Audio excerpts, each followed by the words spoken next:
Hey guys, welcome back to my channel. And today's video is when they see marks on your arms. Please don't forget to subscribe, like, and share. And let's get going. You hummed softly, tracing the intricate scar on Katsuki's bicep with your fingertip. The familiar scent of caramel always clung to him, a comforting and oddly alluring combination with the explosion smell. He was sprawled on his stomach, head propped up on his hand, scrolling through something on his phone. Lost in thought, Wyan. He grunted, not looking up, just admiring the view. You teased, leaning down to press a soft kiss to his shoulder. He scoffed, but you felt the faint tremor of a laugh vibrate through him. A comfortable silence settled between you, punctuated by the soft click of his phone. You were tangled together on the oversized beanbag in the common room, a rare moment of peace in the chaotic lives that you all led. Kirishima was out on training, which meant a brief reprieve from his boundless energy, allowing for these quieter, more intimate moments with Katsuki. Speak of the devil, though.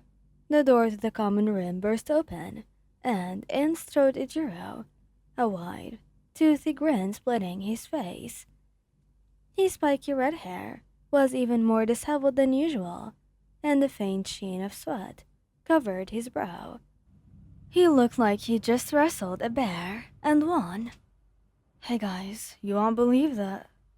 He cut himself off, his eyes widening slightly as he took in your intertwined forms. A faint blush dusted his cheeks, but the grin quickly returned, even wider this time. Oh, sorry. Didn't mean to interrupt. Katsuki just grumbled. You're always interrupting, Shiria. What do you want? Ijiro chuckled, walking over and flopping down onto the floor next to the beanbag, somehow managing to look both exhausted and energized. Just finished a killer training session with Fatgum. My arms are officially dead. He stretched, groaning dramatically, and then looked at you. What about you, Ion? Had a chill day? You nodded. Pretty much. Just catching up on some reading and, quality time. You winked at Katsuki, who rolled his eyes, but allowed you to nuzzle into his neck. As Ijiro continued to chat about his training, you suddenly pulled your long-sleeved shirt sleeve down a little further. It was an unconscious habit, something that you did without really thinking. But as you gestured with your hand, your sleeve rode up just enough. Ijiro mid-sentence. About some new move that he'd learned, paused. His brow furrowed slightly, his usually cheerful eyes narrowed, now focusing on your arm. Katsuki, sensing the shift in the atmosphere, finally put his phone down and looked up. He followed Ijiro's gaze, and his own crimson eyes immediately sharpened. Your heart gave a little lurch. You knew what they were looking at. The faint, almost unnoticeable lines on your forearm, just below the sleeve. They weren't angry red marks, not anymore. They were old, faded, but undeniably there. Hey, what are those? Ijiro asked now, his voice softer, laced with a concern that made your stomach clench. He reached out, his calloused fingers gently taking your wrist. You flinched, pulling back. It's nothing, you mumbled, trying to pull your sleeve down further, but his grip was firm, although not painful. Katsuki sat up fully now, his expression unreadable. He reached over, his hand covering Ijiro's on your wrist, his thumb tracing one of the faint lines. What the hell are these, Wyan? His voice was low, devoid of its usual explosive bite, which somehow made it even more unnerving. You swallowed, your gaze darting between their worried faces. There was no escaping this, not with them. They were too perceptive, too caring. You hated the way that they were seeing this, seeing a part of you that you tried so hard. to keep hidden, even from yourself sometimes. They're old, he whispered, finally, your voice barely audible. From before. Ichiro's grip tightened, his eyes wide with a dawning realization. Before. Before you came to UA. You nodded, a single tear escaping and tracing a path down your cheek. Before I. Before I got things together. The words felt like they were heavy on your chest, a confession that you hadn't realized you'd been carrying with such weight until now. Katsuki let out a growl, a sound of pure frustration, and something else that you couldn't quite place.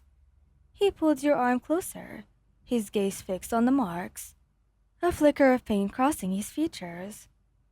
Why didn't you tell us, Lion? He asked, his voice rough.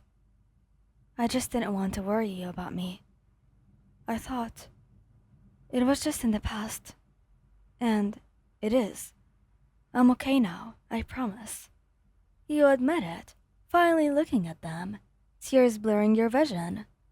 Ijiro moved, shifting from his spot on the floor to sit beside you on the beanbag, enveloping you in a warm and comforting hug. Hey, he murmured, his voice gentle as he stroked your hair. It's okay. You don't have to hide anything from us. Ever. Katsuki, still holding your arm, leaned in, pressing a soft kiss to the inside of your wrist, right over the faint lines. His touch was so tender, so unexpected, that it made another tear slip down your face. Damn right, he muttered, his voice a little hoarse. We're right here for you, and we've got you.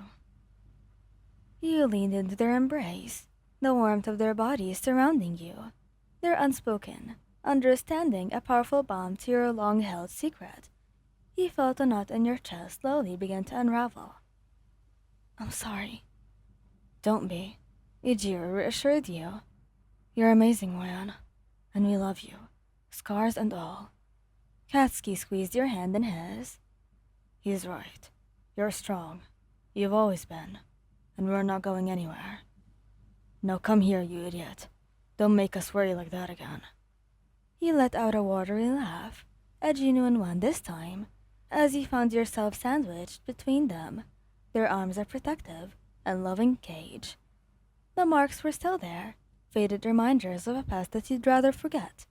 But now, bathed in the warmth of their unwavering love, they felt a little less heavy. You had them, and for the first time in a long time. That felt more than enough. Thank us for listening, and I'm sorry I've been quite boring this last few weeks. I don't know why I've been like this. But since like summer vacation, I've been a bit, I don't know, doing nothing, to be honest. I've just been laying around and getting sleepy all the time, so yeah, I would just like hope for some advice on that and just that. So thank you for listening to me ranting, and bye bye.